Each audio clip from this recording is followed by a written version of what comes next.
Hey kid, you looking for answers? Wrong stop. But if you're into messy stories about addiction, mental health, and the side of life that no one else wants to discuss, come, stay a while. This is Malfunction Junction. I'm Andrew. That's Jay. We're just two guys trying to figure some shit out before the next bus rolls in. Sit tight. Might get weird. Hello, everybody, and welcome back to Malfunction Junction. This is Andrew, and I am here without Jay, but I am here, thankfully, with co-host of Pumpkin Hill Radio, Dawson Trailer, everybody. Hello. Hold on, we'll give everybody Yeah. Thanks, everybody. Yeah. Thanks. Hell yeah. Nice. So, yes, Dawson so graciously accepted our invitation to be a co-host today, as he is filling in for Jay, who is filling in for someone at the bar, most likely, something like that. Yeah. Jay is doing work or something. We announced it on the podcast last week, I think it was last week that we released it, that Jay had got the manager position. Yeah. And we were all very stoked for him, at least Great for the him. one of us that was here. But, and gave him the clap thing, yep. And then, so that's what Jay is doing. Jay is over there at the coffee bar, managing it taking now. care of some business. Oh, shit. Oh, careful there. Yeah. So Dawson, how was your week? Good. When did emissions test on my car today. Okay, very exciting stuff. That was, great. The lady that did it, adjusted my seat. She, moved my seat super far forward. That's obnoxious. It's like, what the fuck? Why did you do that? Why is there a midget driving my car? Yeah, you didn't have to do that. No. But could have had I someone don't know, regular size drive it. Fucking, that's pretty much, I don't know. That's like the most recent thing I've had happen. Nice. Otherwise, just fucking usual working, Nice. living, fucking doing my shit. What about you? Nice. I went camping this week. Oh, yeah. It was very nice. I went with Magdalene and my cousin Ben. We went up to, shout out Ben, you're the man. Nice. Doing Shouts out Ben. Ben's doing great lately. I know you don't know yeah. him, but Ben has been Great to hear. I'm going to shout out Ben because he's the one that we were all a little worried about, and along with me too. So I can't I'm not hating, because if Ben's listening to this, he knows that I fucking love him. Yeah. But he was the one we were worried about, as with me. Yeah. But he's recently got his own apartment. Living and has life, he's up in Idaho Springs, so it's like, it's not like yeah. he's just living down here and paying way too much for nothing. He's like he Idaho lives in a Springs fucking nice place, dude. I love Idaho Springs, man. I love it, It's dude. a beautiful place. Yeah, and he's got a nice little place right behind. I won't say where, but yeah, it's behind a place. Behind a up there. place. It's a hell nice little place, and That's sick. yeah, it's we're all very excited for him. That rocks. Yeah, it's dope. But yeah, so we went camping up near Georgetown. Yeah. Up Guanella Pass, up that area. Nice. Hell Very yeah. pretty. Beautiful. We literally fucking hung out for 3 days. Fuck Or yeah. 2 days, I guess. But yeah, it was great. Yeah, dude. Lovely time. Yeah, I gotta get out. I gotta get out there again soon. But yeah, I guess another thing, since I didn't do anything yesterday, I got tattooed. There you go.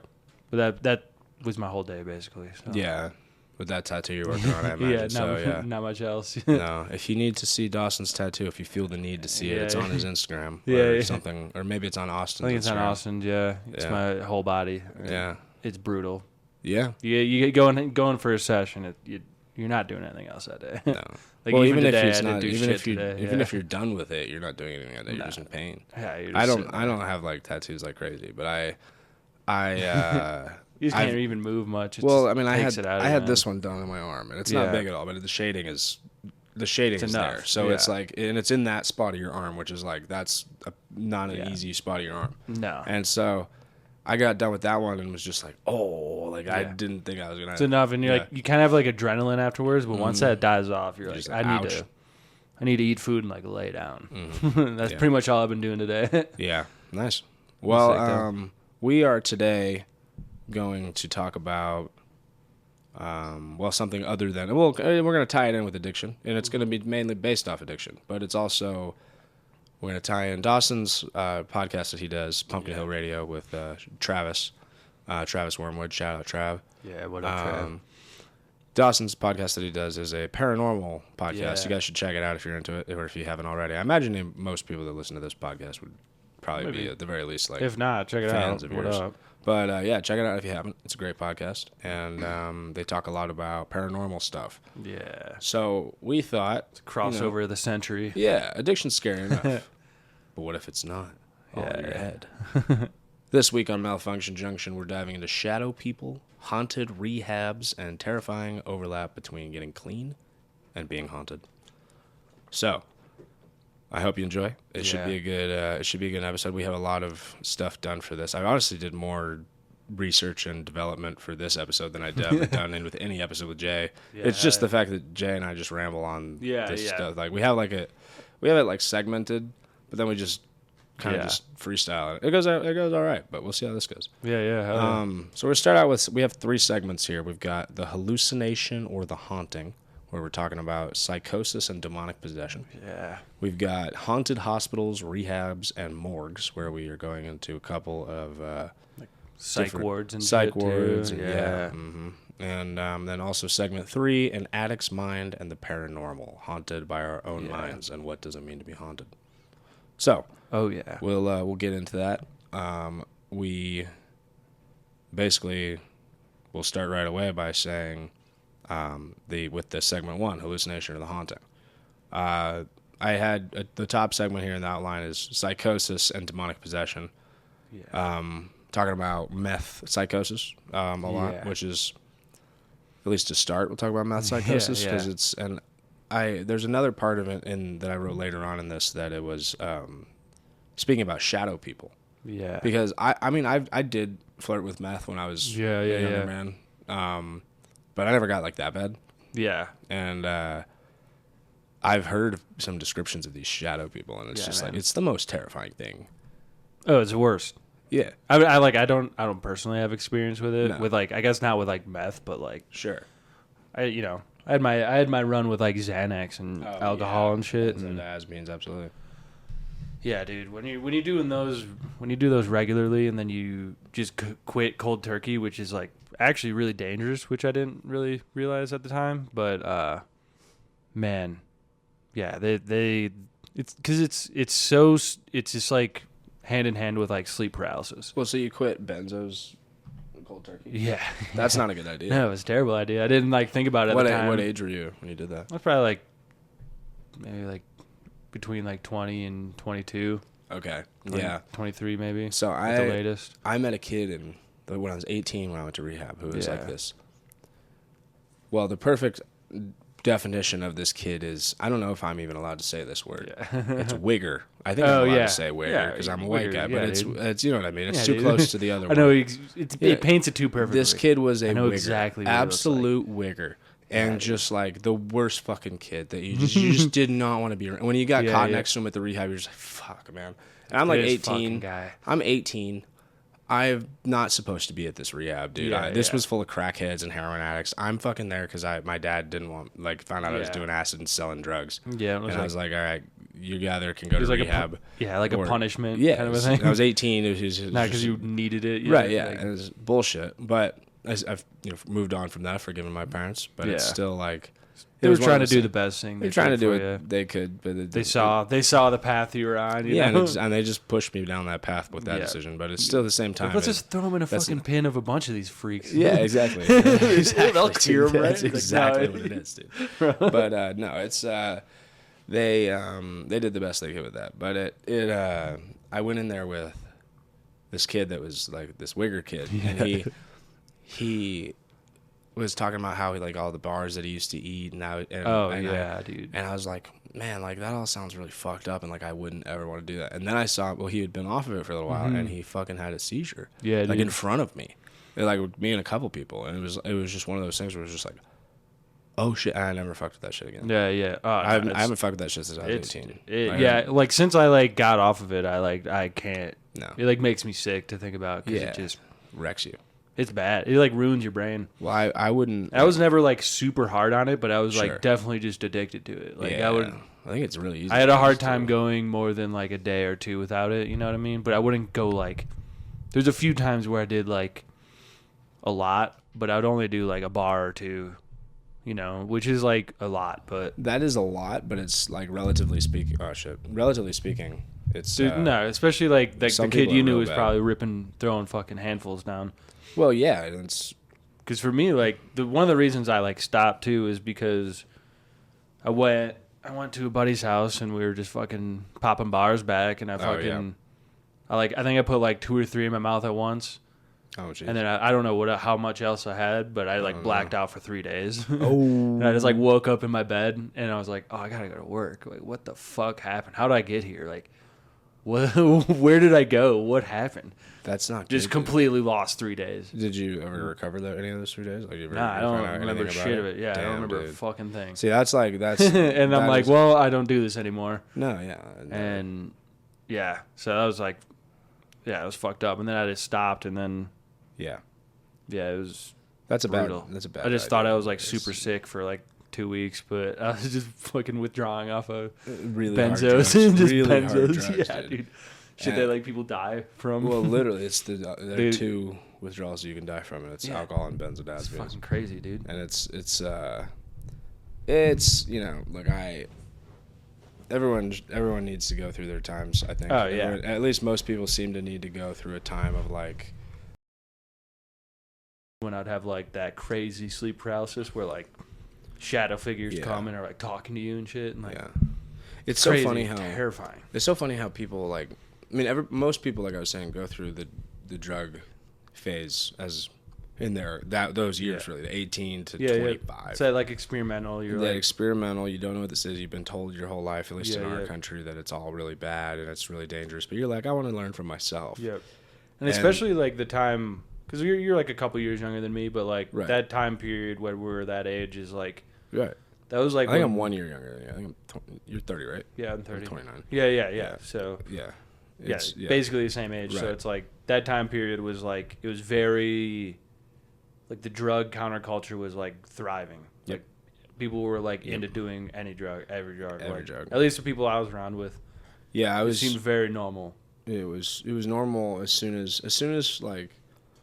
we got. For me, it was when I got out of high school. There were definitely yeah, people that were same. fucking with it in high school. That I mean, hey, look. I mean, I was I getting like- in, smoking weed and Yeah, drinking. I was definitely and shit, smoking weed, but- and drinking, but I knew kids that were doing Molly and shit in Oh, high school, yeah. which is like Molly's pretty much the least of anyone's worries at this point. But Yeah. you know, it's But when you're in like high school, it's like, well, that's a little bit- intense. yeah. I mean, I I remember people talking someone about telling me. rolling. Yeah, I was like, I remember someone whoa. telling me about like if you go get in a hot tub in it, you'll burn a hole in your brain, and I was like, that's the first thing I'm doing when I do this drug. I remember that when I was like, Yeah.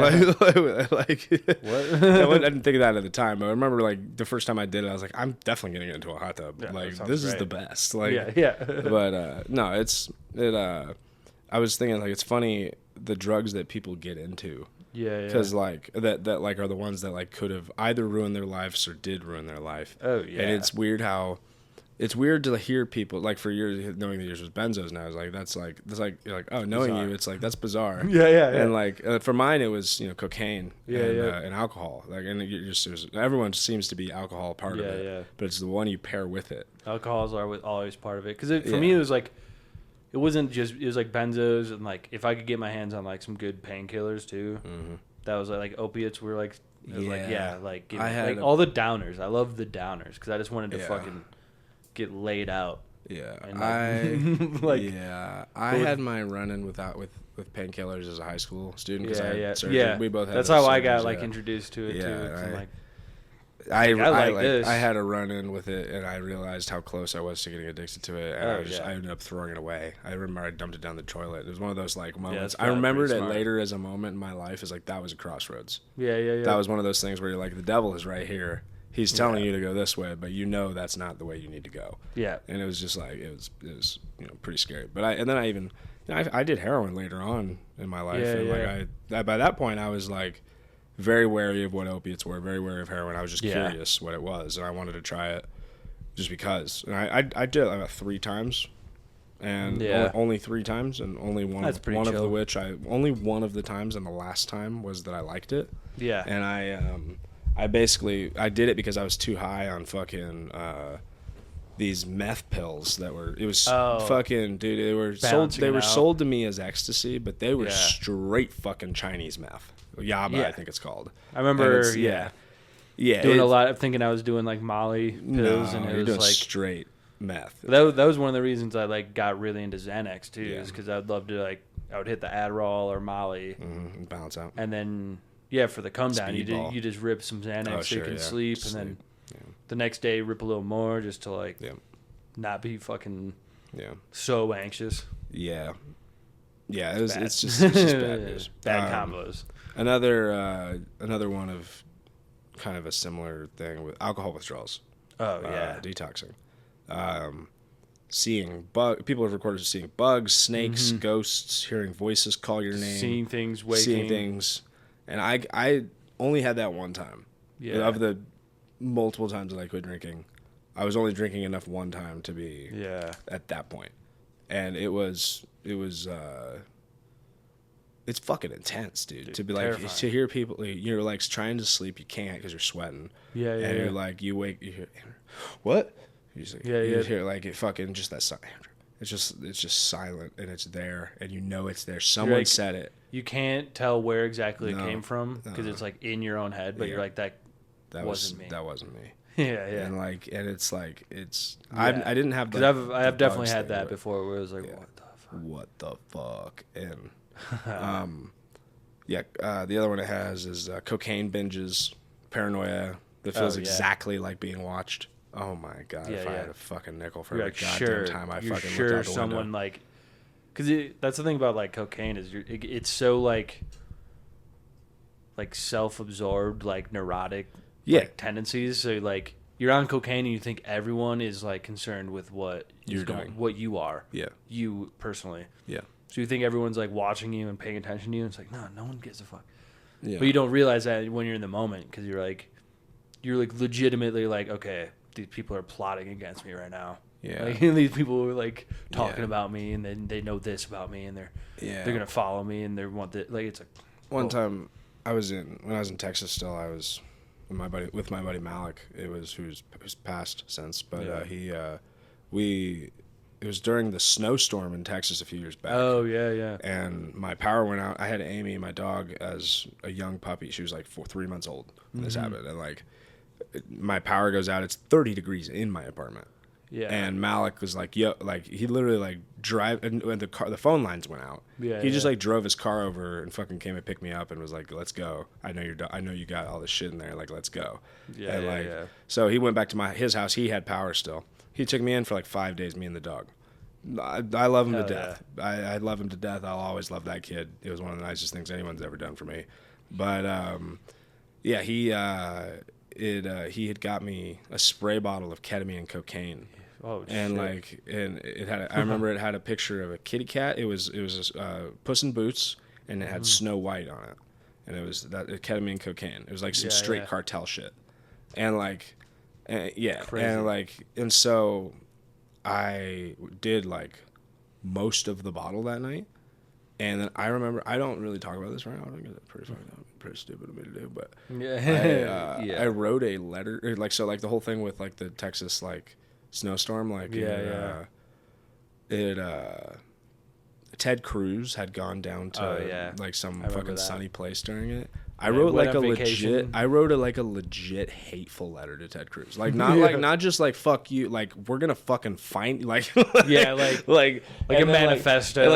Straight up like what the fuck. And then I read it the next day and I was like, what the fuck is wrong with me? Like, this is and it's like, I gotta fucking, I burned it. I burned the letter. Yeah. I literally took fire to the letter and just like, it was like, this cannot exist. And nope. And I did the rest of that shit and I turned it. But like, the ketamine already like kind of ketamine gives you like I don't think it's a superiority complex like cocaine does, but it definitely gives you like at least it did for me. Like it was like hey, you got like, you're better than you think you are. You gotta move forward. Yeah. So like with like the mixture of the ketamine and the cocaine, I wrote about it. I remember I called it a friendly mixture because it's like it just makes you like friendly towards yourself and like other people. We're like, oh, I'm like, I remember in the middle of the night at that place, we got a notification that same night that there was gonna be a water boil. Like you had to boil all your water because it's unsanitary, and because the fucking thing had broken. Yeah, Texas. So I was up at 12 in the morning, obviously, because of fucking cocaine and ketamine, and so I boiled like fucking 6 things of water, like big tubs of water, and put them into fucking jugs for everybody, and then I remember thinking that night, I guess I will now know the answer to does water boil if you watch it. It does. Yeah. You gotta just wait. If you stay awake long enough, it's crazy. But yeah, so that's another question that I had with it in there was I guess we'll talk about the Hat Man real quick a little bit more, which is it said I did a little bit of research on it. It said some say he's a trick of the brain when you're stuck between sleep and waking.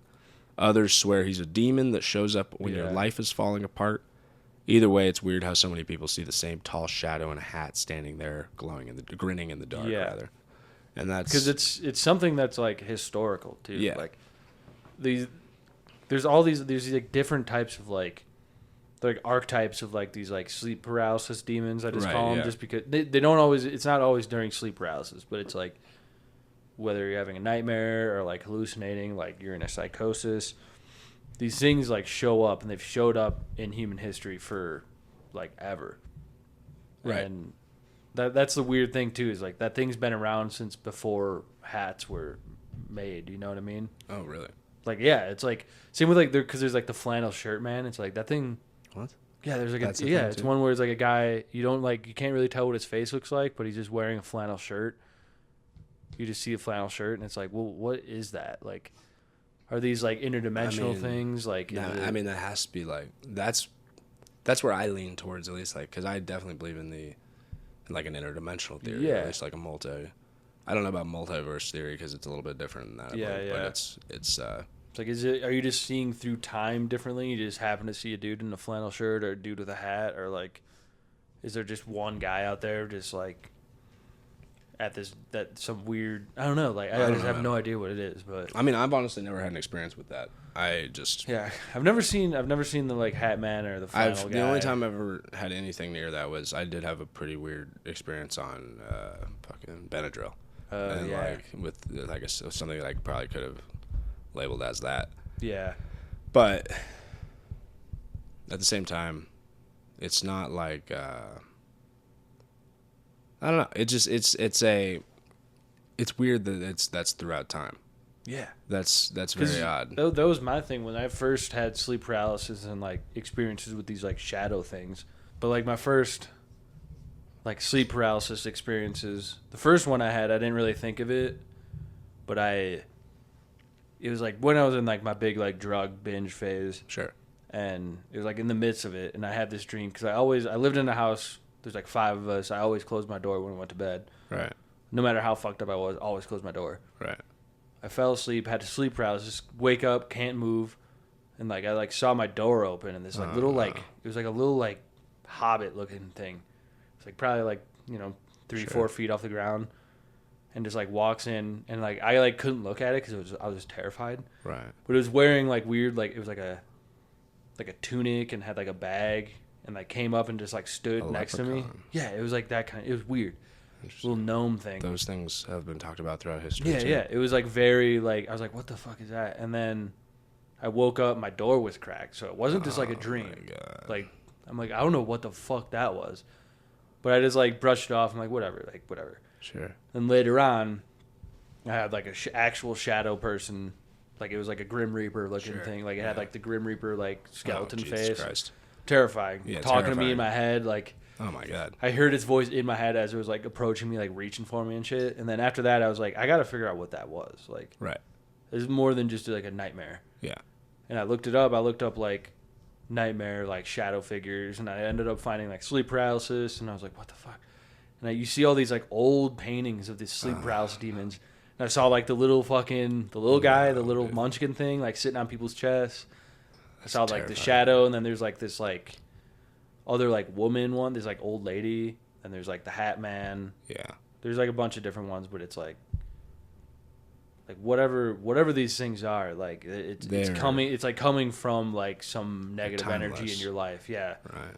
And they're like feeding off it or something. Like, and I feel like definitely seems that way. A lot of the time, it's like it's associated. For me, I associate it with like when I'm like I'm like it's like drug use usually. Sure. Not that it like induces it, but it's like when I'm in that frequency. Sure. Of like doing like not healthy things for my body is like when they kind of show up, from my experience.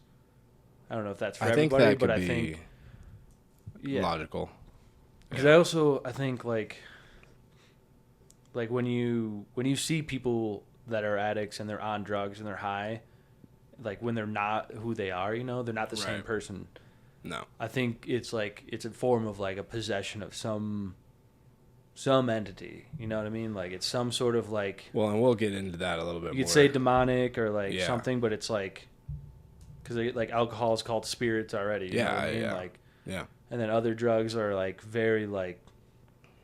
I think it like pushes you into this frequency where you're more susceptible to these things. It attracts these things, and they're like, "Oh, let's go like take over this like body, this empty vessel." Now he's kind of like he's put his like own soul, his own like consciousness to sleep, and numbed it down to a point where we can just kind of sneak in, and that's where people do like fucked up shit when they're high, especially like, I mean, I guess I'm just more familiar with like Xanax, but like.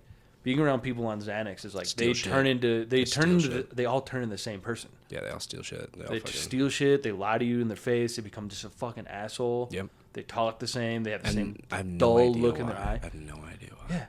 And it's like okay, you could like say like okay, it's like the brain chemistry from like these chemicals you put in your brain to like block things and it makes you all act the same. But I'm like, yeah, that's definitely like what it is. But there's also like a spiritual aspect to everything. Sure. And I think. And it's like, it seems like it just seems like a demonic possession. Spiritually dumbing. Yeah. Just like. And then there are opens spirits you up that to then like.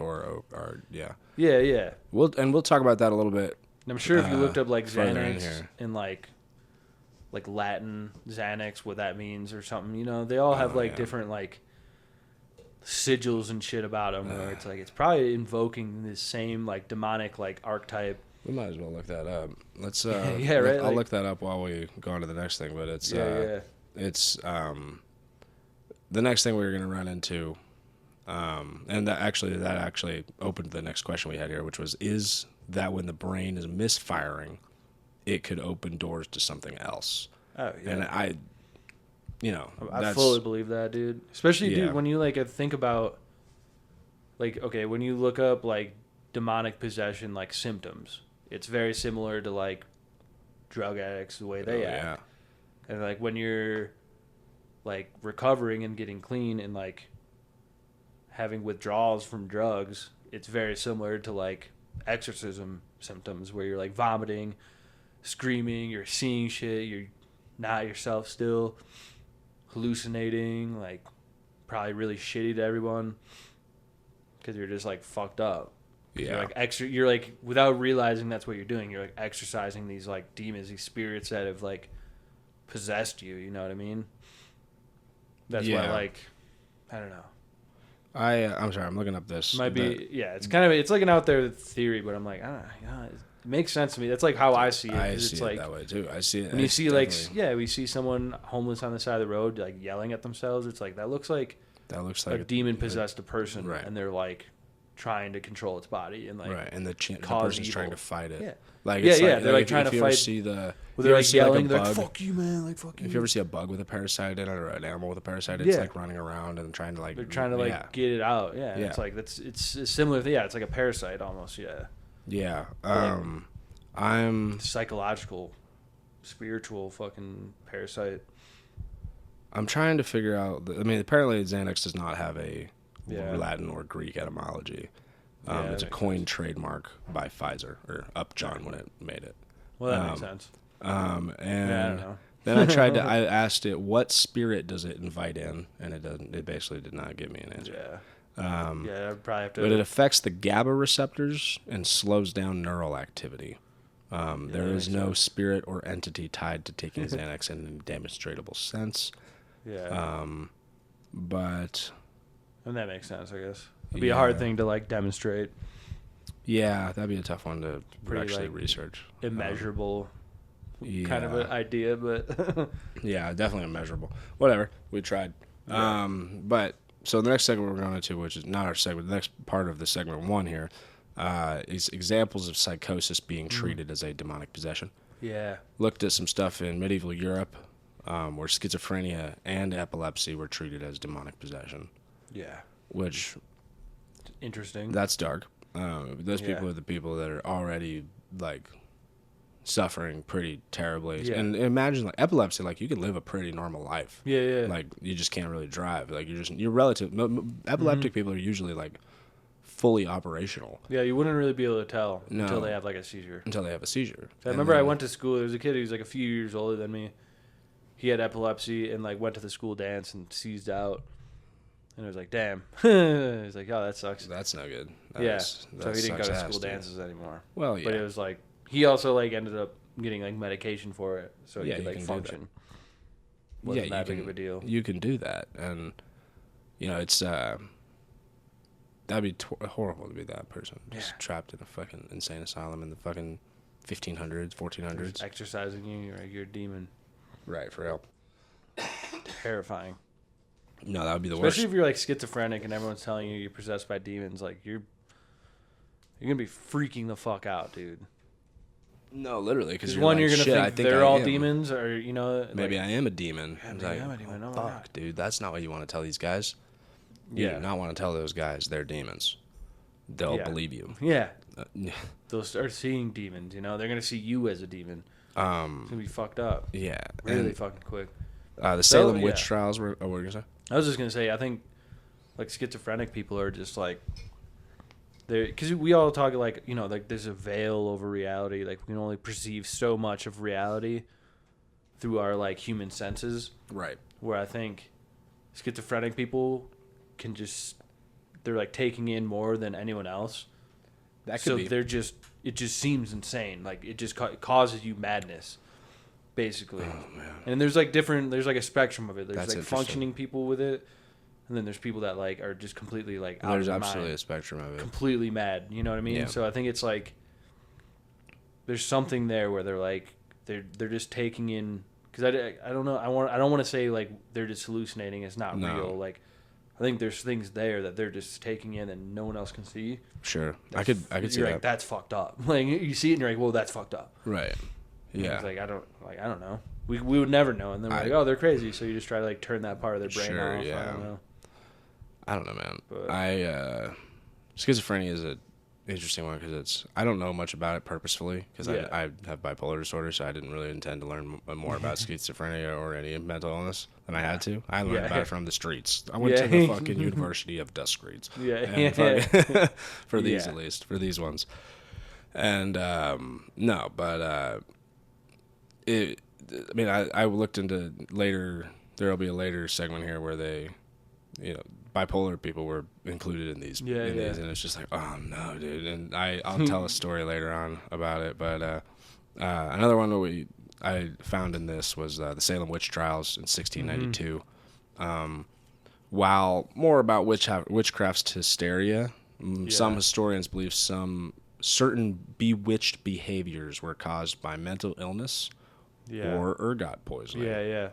That's another theory. So I've heard the ergot just made everyone trip balls. That's what I've heard. And it is not, for common misconception, it's not LSD. No. It is ergot, and it's a poison. It's like a fungal poison. It's like a really bad LSD. It would be like the only bad trip on LSD. Yeah. Everything about it is negative. And it'd be very strong because it would be in your bread or your water at this point in 1692. So you'd be like fully ingesting it, fully digesting it, and like not just taking micrograms. You're like, that's all, like you're getting it constantly all day. Because like you're only ever taking like taking macro doses of that shit. Like, and so it's also in the beer. Yeah. And the ale, because they would drink.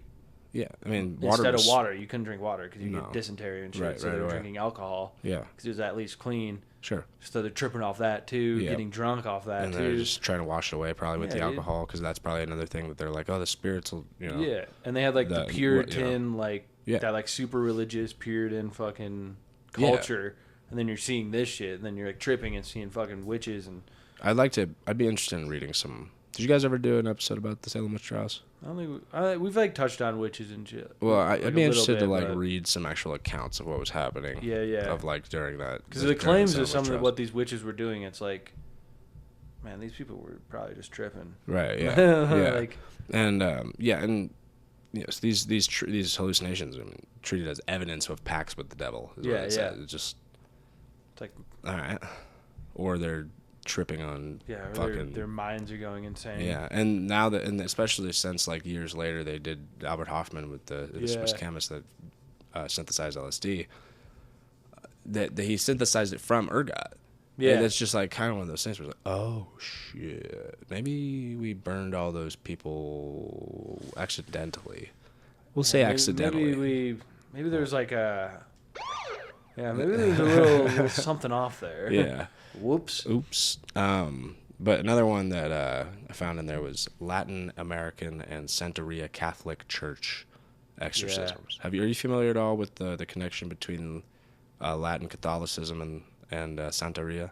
Like a little bit, yeah. Like I looked into it a little bit more here, and I know Santeria, they do a lot of different, like it's like more on like the witchcraft kind of side of things, it's with a Catholic lens. So if I'm not mistaken. I did a little bit of research on it, and I'll explain a little bit more about it once we get into it. It's Santeria is a religion developed in the Caribbean, especially Cuba, when enslaved West Africans combined their traditional Yoruba beliefs with Roman Catholicism.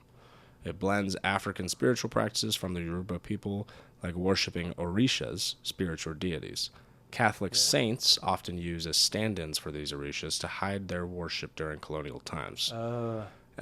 Rituals involved offerings, drumming, dance, and sometimes animal sacrifice meant to honor or appease spirits. It's often called a syncretic religion because it mixes two belief systems into something new. Yeah. 'Cause I think I know someone, I forget who it is, but their like family practiced it. And they were like, yeah, we'd like go, my uncles would like sacrifice chickens and stuff for like whatever, religious, for like good luck or like fertility or something. Yeah, whatever it is. Which is that's kind of based. I don't know. That's kind of I guess. As long as you like don't, I don't know, like eat the chicken. At least. Well, so I'll get into that more a little bit because I know someone very close to me whose family was into Santeria, and I'll go into that a little bit in a second. But some communities, it says here, mix Catholicism with folk beliefs, where hearing voices and seeing visions is seen as demonic. Priests still perform exorcisms on people who likely have bipolar disorder or psychotic breaks. See, the interesting thing with that too is like, so like hearing voices is like demonic and shit, but then if you look at, because me and Travis recently did a bunch of we were like looking into like saints and like miracles. Sure. And like every saint had like angels talking to them. Right. They were getting messages. They were hearing voices. Yeah. Seeing things. But it was like seen differently. They'd go out in the desert and like fight monsters that like maybe weren't actually there. Right. Like do these fasts. Like they were like, and like meditating and like going into solitude and like basically doing that like long term like biological trip of like they didn't ingest something, but like the way they were like praying and meditating. Yeah, the way they were like fasting and praying just like basically killed them. And like being in like this hot desert just made you like trip basically. But they're saints. Do what Jesus did. Jesus went out there for 40 days. I'm doing it too. Yeah, exactly. Right. It's like good luck. It's like how do you know which one's which though? Like I don't know. It seems like everyone like there's a wide spectrum of people hearing voices, and some are like, okay, these are demons and that's a devil, or you're a saint and you're performing miracles. It's not, there's never one down the middle where like, all right, this guy's fine. Like he's just chill. He's just hearing voices and they're like, what up? Well, it's all. We never just hear voices like, yo, we're having a chill time right now. Like you never hear about that. You never hear about those chill guys. Voices, dude. You never hear about this. But yeah, then another thing I went into here was examples of addiction being treated as demonic possession. Yeah. We've got the demon rum in the 18th and 19th centuries Europe and America, which this is kind of, I believe, what started early temperance movements. People had spoke of liquor as a living evil force that possessed men to destroy their families. Yeah, I can Sermons see that. would treat habitual drunkenness as a spiritual corruption needing salvation, not medical treatment. So that probably speaks a lot to like the times of that with the religious. I mean, I could definitely see that too. Cause I mean, you see someone that like is when you see an alcoholic that's like on a bender, it's like they're not acting normal. No, they're not. They're fucked up right now. Like it's just like they're just something's evil. off. They turn evil. Yeah. You know what I mean? It's like that like angry drunk. That's vibe me. Where it's that like, was me. Where it's like, bro, you're like just on a mad one. That's me, dude. And I'm sure I'd be different nowadays drinking, but it'd probably just ruin me just as quick. Yeah. It's like it's just a matter of time. Or it would be the exact same. I'd just turn into angry. Yeah. I haven't been angry in a while, but it's like I still get angry. I still fucking have anger outbursts. Whatever. Not towards people I love. Yeah. Not for like blind rage. Not you know for what I nothing. mean? Like, just destruction and violence. But when I was drunk, yeah, absolutely. Oh yeah, dude. Religious revivals of the 1800s, and I also wrote and now. Preachers would lay hands on chronic drunkards, performing deliverance prayers, treating withdrawal shakes and delirium tremors, hallucinations, as direct manifestation of evil spirits. Certain charismatic groups in the U.S. still hold freedom nights where they cast out spirits of addiction, alcohol, porn, and gambling. And videos of those show people convulsing or screaming as pastors yell for the demons of heroin to leave. Damn. Which is like, that's very kind of sad from the perspective of like, that's what you got to go through to get this fixed. Who knows if it fucking works? It's like, bro, if something works, it works. If it works, it works. Do yeah. whatever you got to do. But that feels like that doesn't seem... Yeah. That doesn't seem fun. No. And it doesn't. Rehab wasn't fun. Yeah, but exactly. Like, rehab's probably a better time than that. Going through withdrawals probably isn't great. No. Anyway, you do it, but no, it's like whatever you know. Because that's the got thing a chance too, of getting laid in rehab. Yeah, right. Good luck with that. Yeah, exactly. Where like I think like that for real quick. There you go. Yeah, there we yeah. go. Just kidding, kind of. But, no, I think like because it's one of those things where it's like, oh, it might just be like a placebo thing where like. If you're like a religious person and you think this like priest is going to cure you, you're probably more likely for it to actually work. Right. And that's like placebo or whatever. But it's like, bro, if it works, it works. Like, if it works, if it gets you on the right track, like just go that way, right. dude. Like, so the next thing I wanted to talk about here, this is the last part of segment 1 here. I wanted to talk about the person I had mentioned here that was close to my family that, so it was my girlfriend Magdalene. Her family is originally from Puerto Rico. She grew up out in New York City. nice. But she talked about her grandmother, who was a medium, originally from Puerto Rico, out in New York City, and she was a witch. And I had Madge describe all this stuff to me. I have the permission, to tell this. I'm not going to tell any names other than Magdalene's, but yeah. And we don't tell her last name ever, but there's probably really only one of her. That's a weird name. Not a lot of Magdalenes out there. But a witch who got into drugs and Santeria young in New York City. She used heroin, cocaine, and alcohol. Religious practice was heavily influenced by her drug use. Mm-hmm. Used alcohol as a way to channel spirits and allow them to speak through her body. Yeah. Gave up heroin, but never alcohol or cocaine. And Madge described that she would use... Madge never saw it happen because her mother kept her away from it. But I guess Madge's mother experienced some pretty intense shit with this, that her mother, Madge's grandmother, would take the alcohol and the cocaine and have people in, and they would pay her pretty handsomely, I guess, to like channel these spirits, and she just like would go with it. And that reminds me of just like Aleister Crowley. Sure. Yeah. And like, just like some of the rituals he'd be doing. Sure. So he'd go on these benders, doing like just going heavy on like mescaline, cocaine, heroin, alcohol, all this shit, and like trying to like summon demons. Right. By doing these like rituals, and it's like I don't know. Yeah. Not that drugs like 100% evoke these like entities, but they like might. If you're using it with like this dark magic, like you're gonna evoke some powerful shit probably. Yeah, and so the apartment that she lived in was where Madge grew up, and I won't go into what she said happened there. Yeah. But a lot of very dark things happened there that people then blamed on spirits. I'll just say that much. Yeah. A lot of very dark, like almost, I won't go into too much detail, but like close to being murdered, and then said like someone was close to being murdered, and then the person that was murdering them jumped off of them and said like, "Oh my God, I don't know what the fuck just happened," like because like just like being possessed, and like basically. and what that person was a cocaine and alcohol user, and like it's just there's just like yeah, dude. yeah, it's like Which is one of those things, man. I do just believe that like those darker drugs yeah, are like negative spirits. I agree. They like.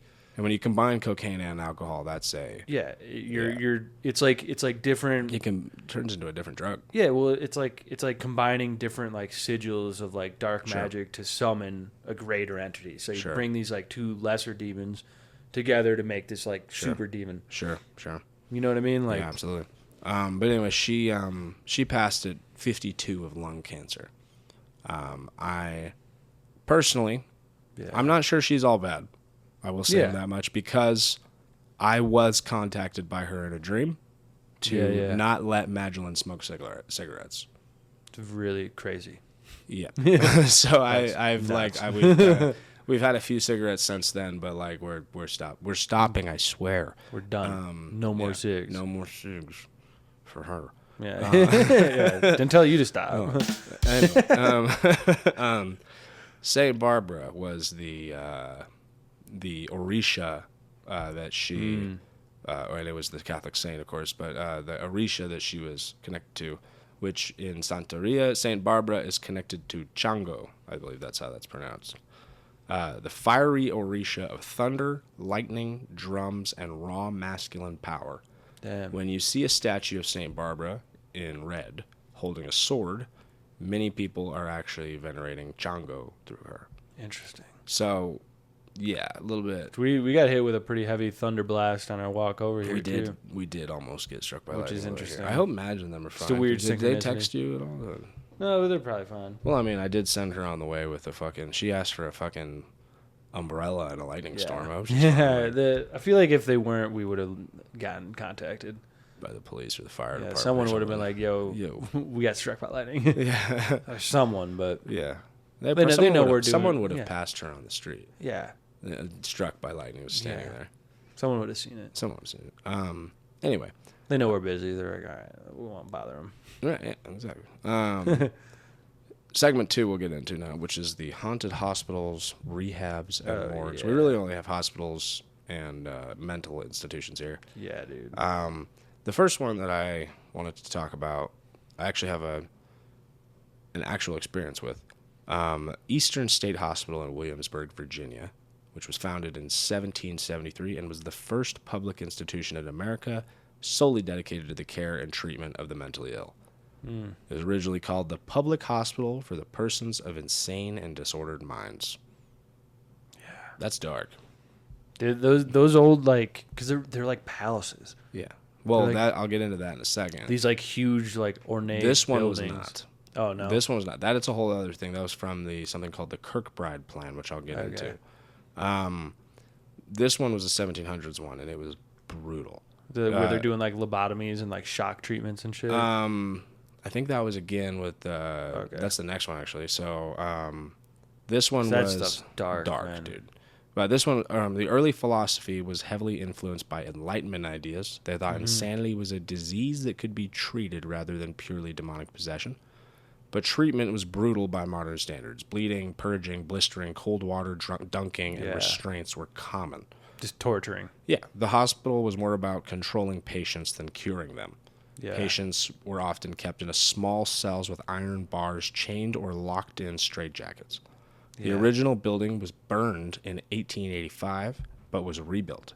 Today, it is partially reconstructed as a museum, and locals and ghost hunters claim it's haunted. People report hearing cries, moans, and chains rattling. Yeah, I bet. Because I think, like, mentally ill people,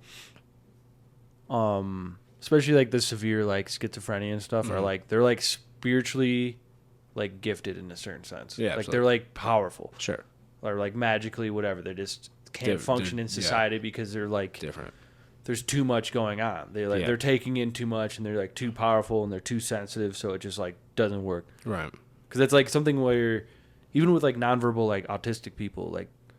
Have you like, seen, like, the telepathy tape stuff? Where they're, like... They're tapped in spiritually. They're tapped in something. They're tapped into something that we're not. And to just sit and torture those people, that, like, powerful of those energies and, like, spirits and stuff, like... bro, that's gonna leave. That's gonna leave a mark. That's gonna like they're gonna like it's gonna echo through time. You know what I mean? Echo. Like, so yeah, as far as Eastern State Hospital in Williamsburg, Virginia goes, I've been here. yeah, okay. I had a strange thought when I was there that I had been there before. Oh shit! In a past life or something of the sort. We left the hospital part of the building to go up to another section, and when we went up an elevator, I got an intense sensation of vertigo and fell over. Since then, Damn. I typically have the same reaction to elevators. It has never happened before then. I was diagnosed with bipolar disorder a few years later, and it was, as time went on, I began to make sense of that experience. Maybe it was a sensation that I had been there before, or at least that I would have been there had I been born in any other time in history. At that time in history. Yeah. So that's all here. That's all. Just vibes. Yeah, but it's just it was something was off. There's about something, that place, dude. too. I feel like there's something to that. Yeah. So the next place we're going to talk about is Danvers State Hospital in Salem, Massachusetts. Salem we had mentioned already, so maybe this has a little bit something to do with Another this. But cursed place. yeah, this was opened in 1878. It was originally called Danvers State Lunatic Hospital. Again, with the great names. Lunatic. Yep. Moon. It was designed under the Kirkbride Plan, which we just mentioned, a popular 19th century design for mental hospitals that used long, bat-winged shape wings to supposedly help with airflow and morale treatment. What? Yes, the Kirkbride Plan was a 19th century blueprint for mental hospitals, huge bat-wing-shaped buildings surrounded by gardens and fresh air. The idea that beautiful architecture and peaceful grounds could help cure insanity. Problem was Batwing. I don't know what that means. Seems crazy. Problem was that they ended up overcrowded and brutal, turning into perfect haunted asylums, as we tell ghost stories about today. Yeah. So this place was originally for 600 people, but by the 1930s, it housed over 2,000 patients who were often shackled, neglected, or forcibly restrained. Electroshock therapy was routine and administered without anesthesia. Jesus. Insulin coma therapy. Patients were injected with insulin to induce daily comas. And lobotomies were performed en masse, is what it says. So they're basically just like throwing away all these mentally ill people and just like torturing just them, ripping out their frontal somehow, lobes. It was rumored to be one of the birthplaces of the prefrontal lobotomy. Yeah. Reports of patients Terrible. living in filth, wearing tattered gowns, sleeping on straw. Some patients went missing in the labyrinth tunnels below. The hospital had an extensive system of underground tunnels connecting buildings and were used to transport patient staffs and supplies discreetly. Those tunnels also stored bodies awaiting burial or pickup by families, fueling stories of ghostly apparitions in the dark. Yeah, that's terrible. Yeah. After it was banned in the 1980s, shut down in 1992, Danvers became a magnet for ghost hunters, vandals, and urban explorers. People report seeing shadowy figures in doorways, doors slamming by themselves, disembodied screams or moaning echoing through empty halls. Some say you can still hear electroshock machines buzzing.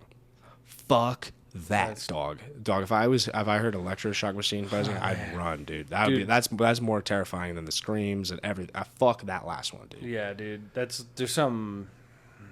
bad. Yeah. I think too, like something about just the way that place like was laid out is it's just odd. It seems like they were like it wasn't just to like try to treat and like house these people. Like they were doing like experiments. Sure.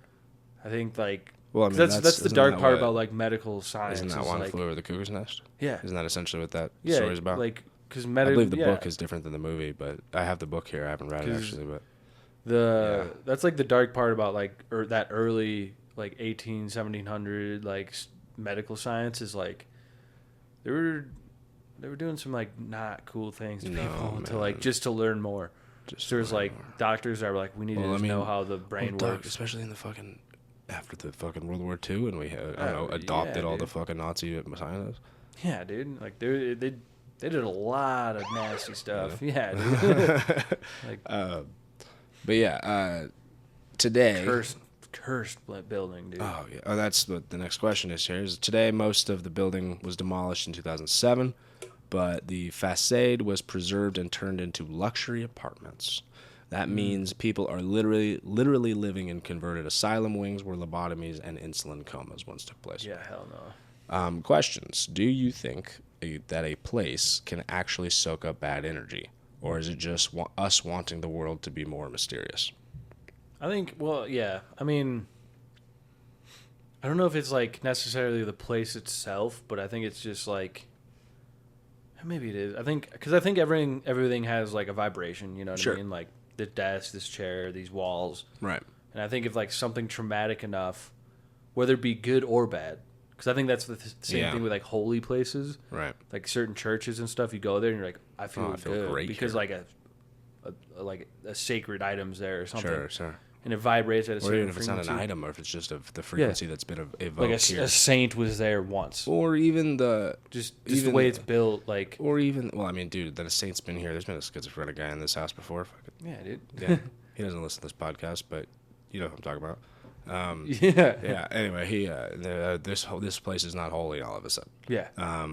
But yeah, I don't know. It's absolutely like the I think it might be the vibration that people give off when they're there. Yeah. You know, because like, and that could be going back to what we said about Madge's grandmother, which one of the things Madge said there was that she thought that the place had such a weird vibe there because of the spirits that had been invoked in that place. And it, you know, like how you feel in a church, it could be the spirits that are invoked in that place are holy and pristine. Because in my hometown, there's like it's like the Franciscan, like, church of like it's like Sisters of Perpetual Adoration. Sure. So for over 100, it's like 120 years, there's always been nuns praying nonstop. Oh, interesting. They like cycle in and out. Oh, that's wild. Yeah, That's yeah. really And you, cool, you man. go into this chapel and it's like it feels crazy because like the is like connected to like a college and stuff too. And the whole like the college like burned down and the chapel didn't though. Like the stained glass guy, it was all still the original stained glass. It just didn't because they have like this. That's impressive. Like I'm not gonna say because they have the Well, I fucking don't perpetual know. adoration, but I Fucking think knows, like it's like a considered like some sort of like a minor miracle that even exists. But it's like it's one of those places where like there's like the vibration they got going on there is like just pure, like good. Yeah. Just feels good. But People I think that have on the other dedicated side their of that, lives to goodness. yeah, Fully. like that's not just what it like is. They're just you know, devoted. can, like well, you can be someone that's like, I'm gonna be a good man. I'm gonna be a good person. But those people they literally swore off the rest of their lives to dedicate They to wake this. up, they eat, they help make food for each other, and then they shift in and out praying for hours and hours at a time. Yeah, it's That's like dedication. That's like monk status shit, yeah, dude. It's it crazy. is the same general thing. And I worked at the nursing home that housed the retired sisters. Oh, really? Yeah, so I got to like meet some of these old ladies. How was that? Super cool. Oh, I bet. But it was like definitely a haunted building. Oh, I remember it was like it had like a weird. that's odd. But it wasn't like a scary haunted. It was like it was just like there was like it was dense. You know what I mean? Like because it wasn't just. So like. It wasn't like demonic or like negative, but it was positive energy, or at least because I'd ambivalent get there at like 5:30 a.m. Oh, and I'd be walking down these super narrow, short ceiling hallways in the basement. Yeah. And it would just like it was like Like you'd hear down something and beneath the look, and it was collar. like it was like in the corner of your eyes. There was like stuff was moving around, but I would go and have my lunch by this little like Saint Francis like shrine, and I'd sit by this like shrine and just like felt great. Yeah, man. That's cool. Yeah, it was a cool little spot. Nice. But on the flip side of that, I think there's like those like asylums where people are just getting tortured for years and years and years. It's got to be such a harmful spirit there. Yeah, like that ground itself, like It's cursed. those walls, like that it's been in such a vibration for so long, it's just locked in. Like There was a place in my hometown. how do you get rid of that? Like there's a place in my hometown that was a brothel and a whorehouse and a brothel, same thing. And like a gambling saloon and a pub, like a speakeasy. yeah. All that shit back in the day, because my hometown's like a gold rush town, and that used to be on this property, and you know it had since that time had been owned by countless people and had never been able to be developed. Yeah. And it had torn families apart. It had dude, sank people all their money. Yeah. And like everybody thought they could turn it into something because it was a beautiful property, it's a beautiful house, but you just had to work on it. But it would everybody would sink a bunch of money into it. It wouldn't get anywhere, and then it fucking everyone's lives fall apart. Everybody's lives fall apart. Yeah. One of those places. Yeah, because the town I'm in, it was like a prohibition town. It was like, Al Capone's like hang out. Oh, really? In between like Chicago and fucking That's wild. wherever. Yeah, he was like known to like hang out in that little town, but That's wild. there's a place, it's called the Rivoli Theater. It's like this cool old school style like movie theater. Super sick looking, but like you have to like go downstairs to these bathrooms, and like every single person that's ever been there is like, yeah, that place, there's something fucked up with that place. Because it's like so intense. You go down there and like it's like static. Like your hair starts like sticking out and you're like, what the fuck is this? That's not And good. it's so old, so creepy, and they can never like renovate it, change it. Like it just never works. Something there. And it's like always like changing owner. Like it's never like, it's just getting like run down, but it's like still open somehow because people just go there. That's weird. Because their thing is like they'd show movies that wouldn't be in like the main theaters anymore. Okay. But they'd like show them again. So if you like didn't get to go see them at the theater, you could go to the Rivoli. Yeah. Or they'd like play like the Gremlins over Christmas or something. Sure, like shit like that. But dude, yeah, you go to those bathrooms and like I can't go that far into it because like the bathrooms are like long, Sure. and like I could go to like the sink and like the first urinal, but like dude, I would try it. I was like no. Like we'd like get like a group of friends to try to go down there and like we'll go investigate.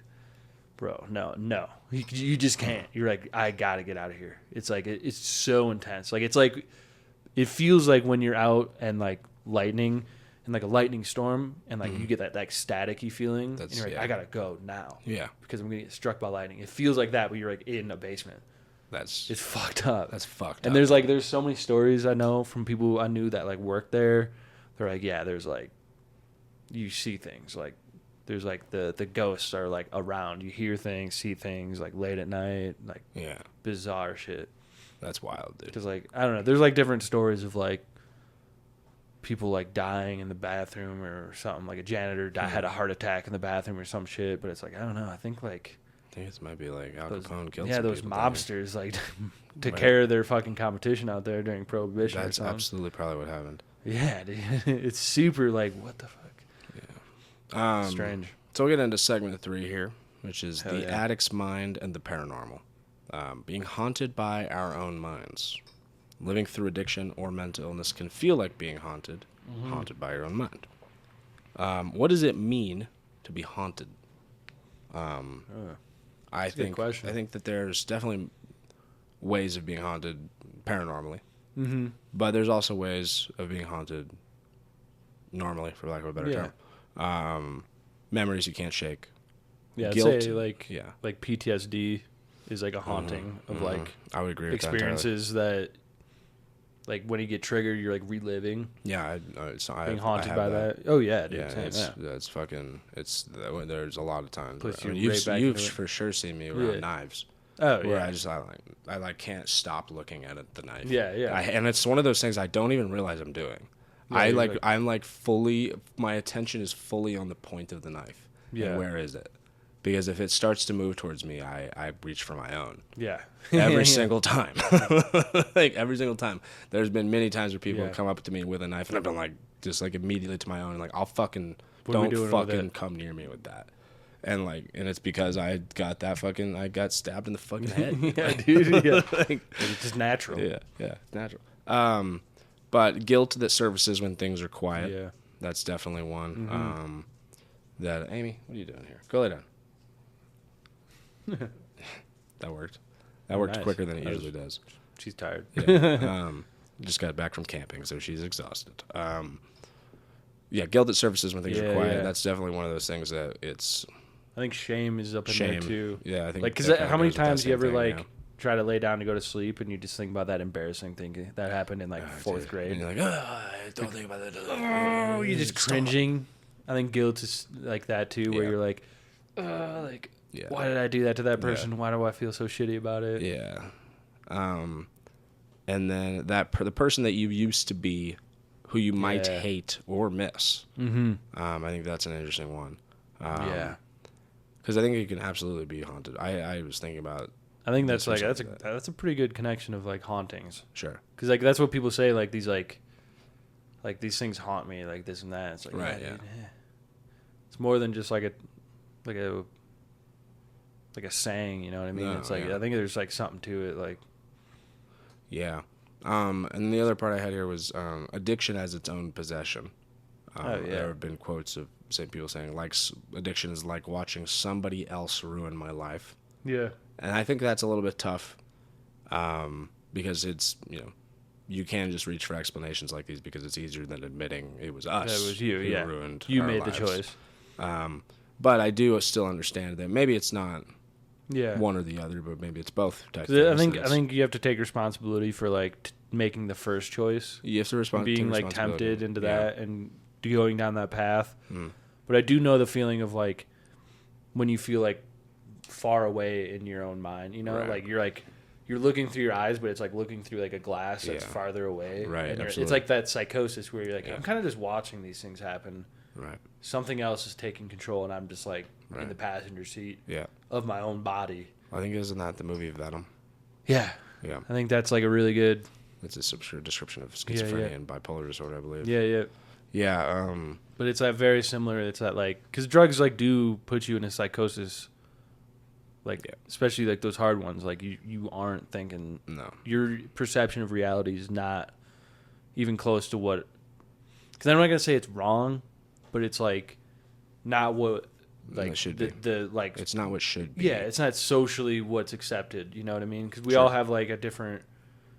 Like there's like a collective. Okay, this is reality. But when you're on drugs, you're like, all right, we're way out here now, Right. Yeah. and that's like you're just gonna Yeah. separate yourself from You everyone. and I noticed that myself by Yeah. when I was on drugs hard, I just lost all my friends from back Yeah. home because I was like, they were like, Family that stops guy's out talking to there, you. dude. You stop talking to them. Yeah. You separate and just like isolate, and it's Yeah. like And your parents won't pick up your phone calls. Then you go sister further won't- and sister further, doesn't text yeah. you back, whatever it is. Like it's yeah, just like you just go flying further and further Yeah, out there there's- until you come back to Earth. But sometimes you don't. yeah, we've seen. I mean, I see people every day that just aren't coming back. Aren't dude. coming back, dude. That sucks. Yeah, dude, it's tragic. So questions for ourselves here. Is Yeah. everyone haunted by something? Or is it just people who have been through tough times? I think so. I think Well, I 'cause- think it depends on what it like. Yeah. I think probably everyone is haunted by something. Yeah, But because I remember being haunted by things as a child that that's nothing. like to, that yeah. wasn't really quite. I mean, there's some dark stuff in my childhood, but it's at the same time like it wasn't. I repressed all that until older, Yeah, yeah. and so it was like I didn't really know at that point. And then, but it was like I think that it. I mean, even like the small things with shame, it would Yeah. be much harder as a child to Yeah. like deal with that. And Yeah. so I think probably everyone is haunted by something. It's Yeah, I think so. Because Yeah. I always keep in mind, like, even people that, like, you know, to some maybe didn't have, like, a hard times. right, But, like, the hardest thing to happen to you, or, like, the worst Right. thing to happen to you is the worst thing to happen to you. right, exactly. And I think even if it's, like, you know, to me and you, it might seem really soft, like, still might be, like, the worst thing to happen to someone. And Sure. that's going to, like, haunt them in a way, you know what I mean? Yeah, absolutely. But there's definitely degrees, like, layers to it, you know? There's levels, like. Oh yeah, Because I know people that are haunted by stuff that I would never understand. no. And And I know then- people that are haunted by stuff that I'm like, that's not even that No. big of a deal. Like, you know what I mean? But it's like, for them it is, you know, like, that's valid. The next question I had here was, if you could erase the memories of the things you were haunted by, would you? Ooh. Or is that ghost part of who you are now? I feel like it's part of, I feel like you learn something from it. That's exactly how I felt it. Because I think it's one of those things where it's like, without that, you'd probably just learn it again anyway.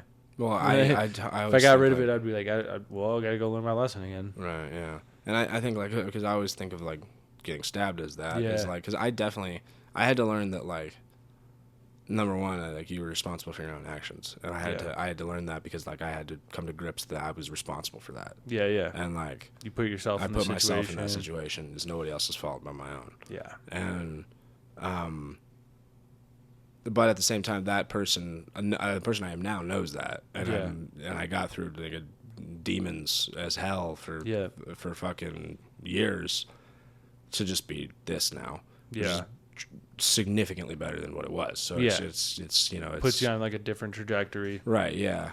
I feel like all of our experiences, like good and bad, like they make you who you are. Right. So absolutely. like, it's like I don't really want to take any part of me. I'm pretty cool with who I am now. So it's like, yeah, I have plenty more growing to do, but it's like, pretty cool with like what's happened to me. Like a lot of it sucks, a lot of it was cool. Yes, but I can't. It all served a purpose. Right. Exactly. It all taught me a lesson that I needed to learn. Or yeah. Exactly. Just showed me something. Yeah. Learn something about yourself in that. What is more terrifying, the idea of literal demons or the idea that we are the only demons in our own stories? Ooh. Mm-hmm. I don't know. I think the idea of actual demons, because I think that the inside of your head demons, you can kind of control those by changing your behaviors. I think it's like because I don't know. Some people rationalize it differently, because some people will say that like, maybe not all the time, by the way, but I think like, you're like blaming out like outside forces. It's like a comforting thing, right? Yeah. To like not blame yourself, so it's easier to accept it. But I'm like, I don't know if that's true, because like, if you're believing in these demons, that means there's a whole other world out there of darkness that are like infiltrating and trying to invade our lives. Yeah. That means we're at like this spiritual war that's happening, and that's terrifying. That's terrifying, dude. It's like, damn. So what? Yeah. Then you start seeing it. Like for me, I don't know. I feel I'm kind of insane, but I started like seeing it that way, and then everything I see in like media and shit. Like I see like a movie come out, and I'm like, oh, this is like trying to attack me spiritually somehow, which kind of sucks. Yeah. Because then I'm like not enjoying stuff. But right. Yeah. I can also like move past that and just like be like, all right, this is just a movie. Right. But like, there's like little things where I'm like, damn, what the fuck? Like, if I wasn't wise to this, like, this might be like twisting my psyche a little bit. Right. Yeah. No. I definitely had that experience. And the last question I had here, which is scarier, it being all in your head or not? Yeah. Fuck. That's a scary. That's one, too. dude. Yeah. That's like the class. That's like. Yeah. What is it, like Shutter Island kind of thing, where you're like, I fucking love that. where you're like, what's going on here? What is going on here? And then you find out he's getting a lobotomy at the end. Oh no! Yeah, dude. Yeah. Like, I'm the crazy one. I'm the crazy one. And it's like, yeah, that's the shit where, man, because that's like one of those things too, where I'm like, it's like one of those like little minor like, kind of like spazzes I have every now and then. That's like, I know isn't like real, but it's like, man, there might be a time where I just like go into a bathroom. Like Travis, I think Travis had one of these once, and like it's something I relate to too, where he was like, yeah, I was having like this like panic attack. I was at the mall, and I went into the bathrooms, and it was all cement, and I'm like, oh yeah, I'm just in this prison cell. I'm just in a prison cell. I'm probably just gonna walk out. The guard is gonna guard me back to my cell. Like it's like one of those like, what if I'm just like, what if I just am actually like in this like weird like hologram prison, and I just don't even realize it, and I just wake up one day and I'm like, so yeah, your time's up, time to go back home. I'm like, what the fuck was that? Like, Where was I? What was I living through? Like, or you're just insane and you're just like in this like box. Yeah, you're like in bubble. You're in an open air fucking asylum that you don't even realize. Torture. Yeah, I don't know. Yeah, it's one of those scary like, as fuck, dude. Dude, I don't fucking know, dude. Both are scary though, cause both are terrifying, dude. But that's pretty much all we got for this. Hell yeah. I'll close by saying a couple of things here. It could be ghosts, could be demons. Maybe it's just us, haunted by our own regrets, trauma, and the stuff we've done to ourselves. Addiction is a nightmare while wide awake. You're screaming, crying, pleading to be pulled from the abyss and placed back at the start. Positive that your judgment has already come and gone. For some, it seems like nothing can be done. For others, it feels like they've been truly possessed, as it doesn't make sense why they would throw away what they have. Waking up each day with nothing but disdain for yourself and the choices you have, and the choices you've made, can feel like a curse, but you can break that curse by making positive decisions for yourself. If you find yourself there now, ask yourself a question. What is the next right thing that I can do to put myself back on the right path? And then do that thing. It takes time, as you've strayed far from the original path, but you could do it. And I have a closing quote here. It is by Emily Dickinson, the great poet. Because I could not stop for death, he kindly stopped for me. The carriage held but just ourselves and immortality. Thank you. Hell yeah. Yep. Hell yeah. Thank you, everybody. We Nice. will talk to you another time. Thank you, Dawson, for Bye. filling in. Have a great day, everybody. Bye.